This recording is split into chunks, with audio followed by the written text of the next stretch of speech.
दोस्तों, ये बात उन दिनों की है जब किशोर कुमार फिल्मों में खुद काम कर रहे थे और सिर्फ देव साहब के लिए प्लेबैक सिंगिंग कर रहे थे।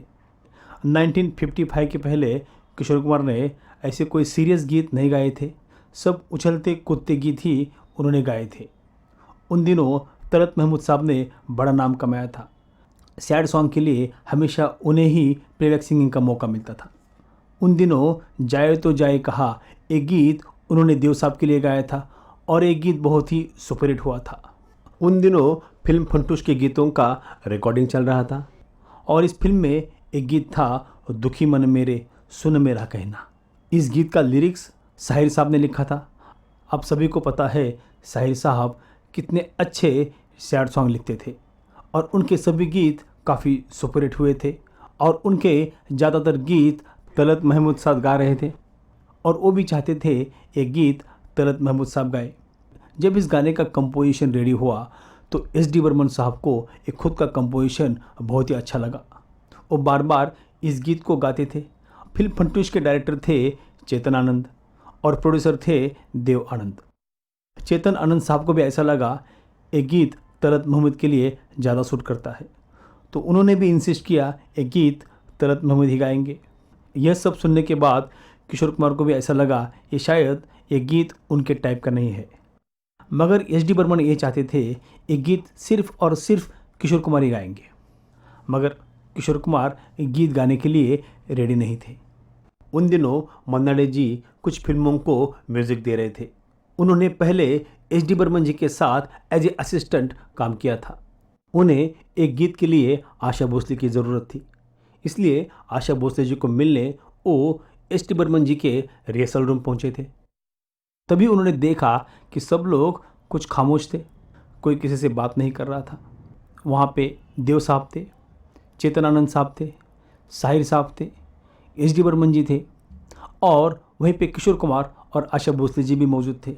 जैसे ही मन्ना डे जी स्टूडियो में आए तो किशोर कुमार लपक के उनके पास गए और उन्होंने मन्ना डे जी को कहा कुछ भी करो मुझे बचा लो। मन्ना डे जी ने कहा क्या हुआ? तो किशोर जी ने कहा एक सैड सॉन्ग है दुखी मन मेरे, एक गीत मैं नहीं गाना चाहता, एक गीत आपके टाइप का है, ये कृपा करके आप इसे प्लेबैक सिंगिंग करिए। तभी इन दोनों की बात एस.डी. बर्मन जी ने सुनी।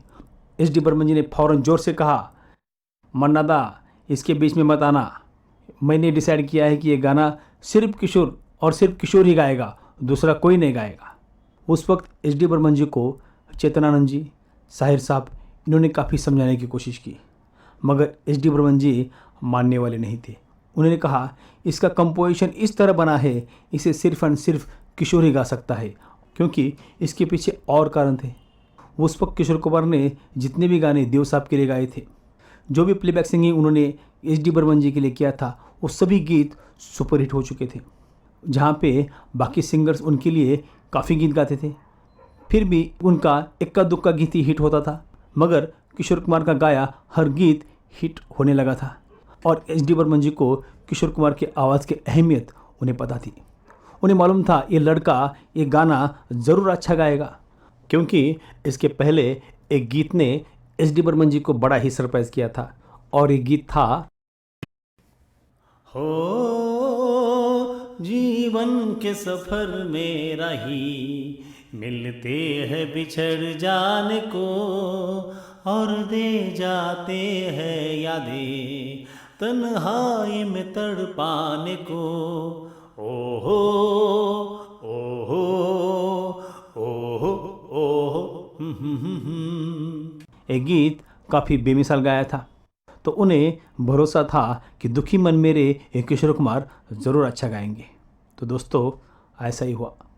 किशोर कुमार ने जब दुखी मन मेरे सुन मेरा कहना गीत गाया तो ये गीत बड़ा ही कामयाब रहा, बड़ा ही सुपरहिट हुआ और ज़िंदगी भर किशोर कुमार जी को एक गीत बड़ा अच्छा लगा। वो हमेशा कहते थे उन्हें दुखी मन मेरे बहुत ही उनके दिल के करीब है, उन्हें काफ़ी अच्छा लगता है और अपने इंटरव्यू में भी किशोर कुमार ने इस बात का जिक्र किया था। और फिर आई फंटूश। फंटूश में एक बहुत दुख भरा गाना था। सब कहने लगे ये नया लड़का किशोर ये गाना गा नहीं सकेगा। सचिन दा अड़ गए कि गाना किशोर ही गाएगा, मैं उसी से गवाऊंगा। बस फिर क्या था, मैंने गाया और उस गीत से शचिंदा मेरे जीवन का एक हिस्सा बन गए। उस गीत से उनमें और मुझ में वो नाता जुड़ा जिसे न दूरी तोड़ पाई है न मौत। तो दोस्तों, मन्ना जी ने कहा कि एस डी बर्मन साहब जानते थे कि इससे किस तरह से काम करवाना है और सिंगर से उसका बेस्ट आउटपुट किस तरह से निकालना है। वो हमेशा गाते समय लोगों को फ्रीडम देते थे, लोगों से कंसल्ट करते थे और एक टीम वर्क के जरिए वो गीत को सुपरहिट बनाते थे। तो किशोरदा ने इस गीत के लिए पूरी तैयारी की। उन्होंने उनका बेस्ट इस गीत में दिया और इस गीत को सैड फीलिंग की ज़रूरत थी, वही सैड फीलिंग्स किशोर कुमार ने दी है। इसीलिए जब ये गीत रिलीज़ हुआ तो सब लोग देखते ही रह गए। सबको किशोरदा का आवाज़ बहुत ही भा गया।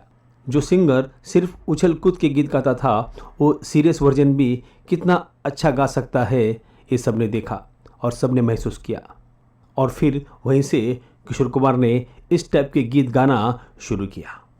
तो दोस्तों, किशोर कुमार जी को आगे बढ़ाने में एस डी बर्मन जी का बड़ा रोल रहा। एस डी बर्मन जी ने किशोर कुमार को पहचाना, उनको मौका दिया और जो उनका टैलेंट है इसका बड़ी खूबी से इस्तेमाल किया। तो दोस्तों, इस तरह के म्यूज़िक डायरेक्टर थे एस डी बर्मन जी, जिन्होंने किशोर जैसे हीरो को तराशा और बॉलीवुड को मिल गया एक लाजवाब बेहतरीन सिंगर।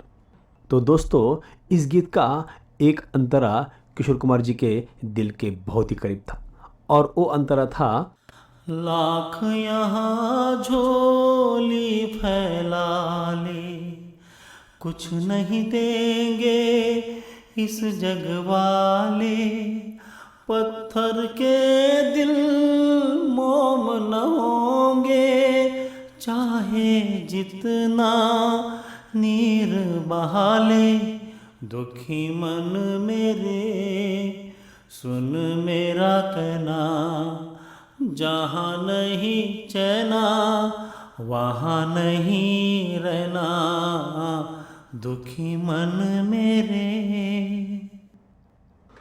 तो दोस्तों, जब आप गीत सुनेंगे तो आपको महसूस होगा कि किशोर कुमार जी ने देवानंद के लिए कितना अच्छा गाया था। मानो ऐसा लगता है कि खुद देव साहब भी गा रहे हैं। उनके वॉइस को मैच करके इस तरह से गाना ये सिर्फ एंड सिर्फ किशोर कुमार ही कर सकते थे। तो दोस्तों, इसी प्रकार के और कुछ किस्से मैं आपके लिए लेके आऊँगा। अगर आपने ये चैनल सब्सक्राइब नहीं किया है तो कृपया इसे सब्सक्राइब करें। जय हिंद, जय Bharat. Press the bell icon. Never miss an update.